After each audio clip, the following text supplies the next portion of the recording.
Assalamualaikum warahmatullahi wabarakatuh. Waalaikumsalam warahmatullahi wabarakatuh. Bismillah, alhamdulillah, wassalatu wassalamu ala rasulillah Sayyidina Muhammad bin Abdullah wa ala alihi wa man wala alhamdulillah. Ya saya menekan sama di para ustaz, sampai akhir semua suada ada ustaz bersama ustaz dan para habib yang ada di sini dari wali hidayah dari Habib Ahmad Alawi.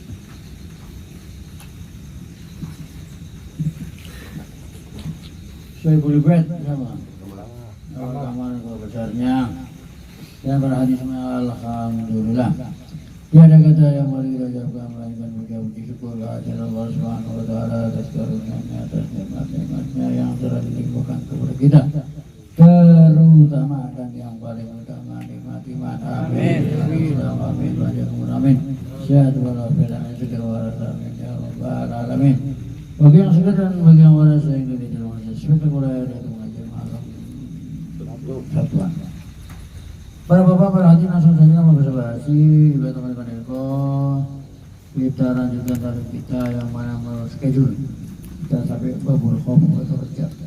Wa ihsan dan billah, bab mengenai adalah khof, perasaan takut sama Gusti Allah Subhanahu wa taala, juga ada perasaan harapan sama Gusti Allah taala, juga husnudzon sama Gusti Allah.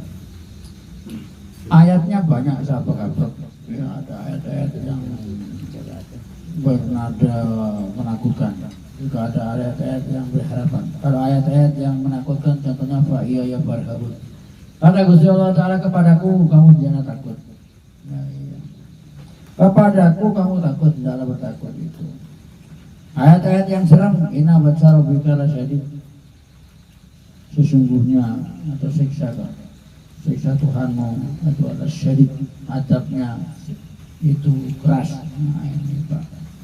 Tapi kita biasa-biasa baik, Pak. Biasa-biasa baik, kayak ada apa-apa ya. Wa qala ta'ala liman khafa maqama rabbih jannatan. Bagi yang takut kepada kedudukan, bukan takut tidak mati Gusti Allah itu mesti takut kita takut sama hantu orang, tapi kedudukannya yang kita takutkan itu ceritanya gitu. Memang suasana nggak mendukung Pak. Ibarat kerupuk itu air melempem. Wa qala ta'ala qul ya ibadiyalladzina asrafu. Ini ayat harapan. Sejelek-jeleknya orang mesti ada punya kebaikan. Sebaik-baiknya orang mesti punya kesalahan. Tiada putih yang tak ternoda, tiada insan yang tak berdosa. Hanya begitu. Tiada gading yang tak retak. Ya kan? Kan begitu. Tiada gading yang tak retak itu ungkapan. Tiada gading yang tak retak. Tiada luka yang tak koyak. Tiada tuyul yang tak botak. Kan ya begitu kan? Nah, tuyul gondrong bukan tuyul, gondrong itu. Qul ya ibadi, hamba-hambaku, alladzina asrafu ala anfusihim, yang telah melampaui batas, yang kebanyakan dosanya. Ya. Sekali-kali la taqnatu min rahmatillah. Jangan kamu putus rahmat Allah Subhanahu wa taala. Memang kenapa kamu boleh putus nih? Innallaha yaghfiru dzunuba jami'an. Karena Allah Ta'ala akan mengampun semua dosa dengan syarat taubat. Dan taubatnya mesti benar sesuai syarat-syaratnya. Innahu huwal ghafurur rahim. Dan yang paling penting yang menentukan itu adalah rahmat Allah Subhanahu wa taala. Wa rahmati wasi'at kulli syai'. Rahmatku meliputi segala sesuatu. Wa siapa rahmat ini? Sa'aktubuha lilladzina yattaqun. Kami berikan, kami pastikan akan kami berikan kepada, kami tuliskan kepada orang-orang yang bertakwa, wa yu'tuna zakat, dan orang-orang yang mengeluarkan zakat. Konon diceritakan para ahli tafsir ketika turun ayat ini, Iblis mengatakan ana min syai', akulah dari sesuatu. Jadi Iblis itu ada harapan dapat rahmat. Tapi hilang Pak, iblis gagal. Maka orang-orang Yahudi mengatakan kita juga ada harapan, gagal juga. Karena ayatnya masih berandung. Ternyata rahmat itu akan dibagikan Allah Ta'ala kepada umat Nabi Muhammad. Alladzina yattabi'una an-nabiyal ummi alladzi yajidunahu maktuban indahum fit Taurat wal Injil. Rahmat akan diberikan kepada orang-orang yang mengikuti jejak Nabi yang ummi, yang namanya sudah tertera ditulis di Taurat dan Injil. Akhirnya ceritanya, bukan orang Islam doang dapat amal. Selain Islam orang dapat apa-apa. Orang masuk neraka tadi saya sebelum maghrib itu ngajar tafsir pas ayat bayinat lam yakunil ladzina kafaru. Itu jelas jadi kalau selain Islam itu nggak ada orang masuk surga, Pak. Selain yang masuk surga orang Islam. Innal ladzina kafaru min ahli kitab wal musyrikin fi nari jahannam. Nah, itu kenapa kok gitu? Sudah jelas ayatnya. Apa orang-orang ahli kitab? Min itu ada dua, ada min riba yang menunjukkan ahli kitab Yahudi Nasrani itu kafir. Musyrikin nama jelas. Fi nari jahannam, mereka di neraka jahanam. Orang ada harapan, tapi masih ada kiai yang bela. Ya, kiai-kiai itu ada kiai sebagian kiai liberal ya. Itu bela Pak, kalau Nasrani itu orang Nasrani non muslim orang kafir masih ada harapan masuk surga. Jadi Pak ayah ini segini nih otaknya udah apa? Belangin dulu. Ya, kalau masalah itu. Emang jawabannya di surat Baqarah. Ada apa surat Baqarah? Qalu la yadkhulul jannata illa man kana hudan aw nasara. Mereka berkata, enggak akan masuk surga kecuali Yahudi dan Nasrani. Kata Yahudi Israel, ya. Apa? Israel yang masuk surga. Kata Nasrani, Nasoro itu orang Kristen. Mereka yang masuk surga, Nasrani masuk surga. Tidak apa-apa, itu kan klaim mereka. Makanya ayatnya jangan dipotong. Tilka amaniyahum qul hatu burhanakum. Itu hanya angan-angan mereka saja. Jadi kalau masuk surga orang ada apa-apa, orang ada isinya surga. Orang ada gorengan, orang ada buah-buahan. Orang ada, angan-angan doang. Itu cerita begitu. Lukman Sardi itu seorang artis Pak dari Bandung. Dia murtad, dulunya Islam. Karena dia nggak terima kalau yang masuk Islam itu orang Islam doang, yang masuk surga itu orang Islam doang. Sekarang bagaimana kalau orang Islamnya berangkat, banyak dosanya, ketua germo. Kalau germo masih penting Pak, ini ketua germo lagi. Nah germo itu kan ada pasien yang daftar, dicicipin dulu Pak. Ya datang dari luar Jawa, Indramayu, kecil-kecil kan. Ya, dicicipin dulu sama ketua germonya ya. Ya, kamu boleh kerja di sini tapi dengan coba dulu nih. Ya, itu ceritanya tahu. Ya bagaimana kalau Islamnya kayak gitu umpamanya yang koruptor segala macam banyak dosanya. Sedang non muslim yang sedang kafirnya orangnya masya Allah. Masya Allah dalam arti sosialnya tinggi. Sering nyumbang, sering ngasih sembako ini. Nah, gimana yang masuk surga itu? Kalau menurut Mas Hadi masa Gus, nanti kalau kata masa Tuhan akan mengusir orang yang berbuat baik, kan itu baik. Lah masalahnya sini Pak, itu jawaban itu sudah ada 1400 tahun lalu. Ketika Bunda Aisyah radhiyallahu anha tanya sama Nabi, ya Rasulullah bagaimana seorang Islam, orang muslim, orang kafir itu berbuat baik? Kebaikannya ini bawa dampak positif Pak, dampak orang. Jawabannya ada di dua surat, di An-Nur ada, di Furqan ada. Kalau di Furqan wa qadimna ila ma amilu min amalin waja'annahu haba'an mansura. Iya, bisa dikasih itu tulisan. Ini loh kebaikanmu dulu dunia, tapi hilang. Berarti kan debu berhamburan tuh kebaikan apa orang-orang. Ada Cina-Cina apa pabrik-pabrik yang nyumbang kebo kalau sholat saya lah.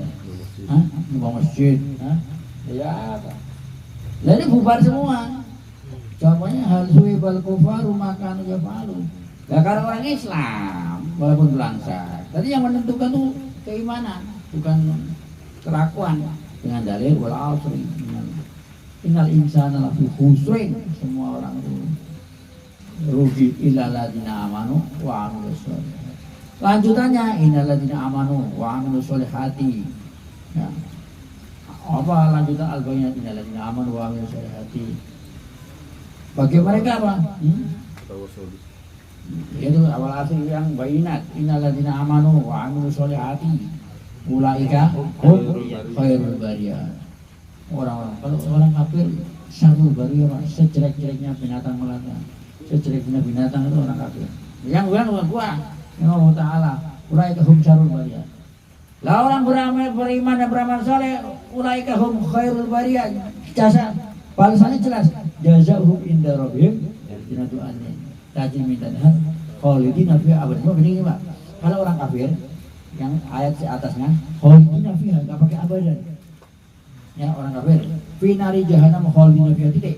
Tapi ketika orang Islam abadan. Nah, itu bagaimana ini? Maksudnya apa? Ya sebenarnya kafir juga kekal di neraka. Ya orang yang beriman beramal soleh juga kekal di neraka. Cuma ada abadan di ayat yang orang kafir nggak pakai abadan. Maksudnya abadan di sini memberikan tekanan. Kalau mereka itu selamanya dalam kesenangan. Tapi kalau orang kafir selamanya dalam kesengsaraan, apes, ngenes dan ngelongso. Maka kalau ini pakai abadan. Nah ini kenapa apa hikmahnya kok pakai yang orang beriman pakai abadan? Kekekalan, keabadian dan dalam kesenangan. Radhiyallahu anhum wa ini jawaban barangkali apa nih kenikmatan paling tinggi di surga? Keridhaan Allah Subhanahu wa taala. Radhiyallahu anhum wa radwan. Nah, ini maknanya apa? Radhiyallahu anhum, Allah taala ridho duluan. Jadi orang enggak bakal ridho kepada Allah taala enggak bisa. Kecuali kalau dia Allah taala ngasih keridhaan kepada dia. Radhiyallahu anhum, Allah taala ridho kepada mereka, baru mereka ridho kepada Allah taala. Wa radu an. Itu, jadi orang tuh gak bisa cinta sama Allah kalau orang kasih kecintaan dulu, gak mencintai dia dulu, orang bisa. Ceritanya begitu Pak. Terakhir dengan hujan-hujan. An Jabir radhiyallahu anhu qala sami'tu Rasulullah yaqul, saya mendengar baginda Nabi sallallahu alaihi wasallam berkata, qabla mauti bisalah satu ayam. Nabi wafat kurang 3 hari. Nabi berkata begini Pak, kurang la yamutanna ahadukum illa wa huwa yuhsinudzan billah. Jangan sampai kamu mati kecuali husnudzon sama Allah Taala, positive thinking. Jadi Bapak gak usah ngomong jangan-jangan Pak, yang usianya tua-tua ini ada 50 tahun ke atas, 55 ada 55, ya, ada 60 ada 65 ada aduh semakin dekat Pak. 70. Lah ini jangan sampai jangan-jangan ngomongin Bapak sakit nih. Barangkali ada yang pulang di rumah, ntar pulang dilihat nih kalau ada saudaranya sakit, kalau kakinya dingin hati-hati Pak. Kasih balsam geriga yang banyak. Ya, kalau ini dinginnya diantepin baik, itu nanti menjalar dinginnya Pak. Ke dengkul, ke paha. Nah, itu kasih balsam geriga. Nah, kalau kita lagi sakit nih, jangan pikiran kita pikir kotor. Jangan-jangan gua mati, jangan-jangan gua mati. Dan kalau gua mati, gua disiksa. Kalau gua mati, gua disiksa. Oh, disiksa beneran. Kenapa? Ya karena sudonnya kita. Jangan-jangan gua mati, jangan-jangan gua disambut bidadari, jangan-jangan gua. Ya itu yang enak-enak, yang enak-enak ini. Wah, yusudon. Nah gitu. Tapi gini Pak. Ya tutup dulu supaya lega. Ya. Kenapa? Cuma husnudon itu sulit timbulnya Pak. Kalau kita nggak punya bekal, nggak punya DP, minimal ada DP lah. Nah, jaga sholat, jaga puasa, itu DP. Lah orang bisa DP, jangan-jangan pengen motor tapi orang punya duit buat DP. Kecuali DP 0% itu Pak. Ya, ada kan DP 0%? Ya, tapi nanti lunasnya 20 tahun. Hah? Kiamat kurang 2 hari baru. Nah, itu aja dingin. Kata gua, Assalamualaikum warahmatullahi wabarakatuh. Waalaikumsalam.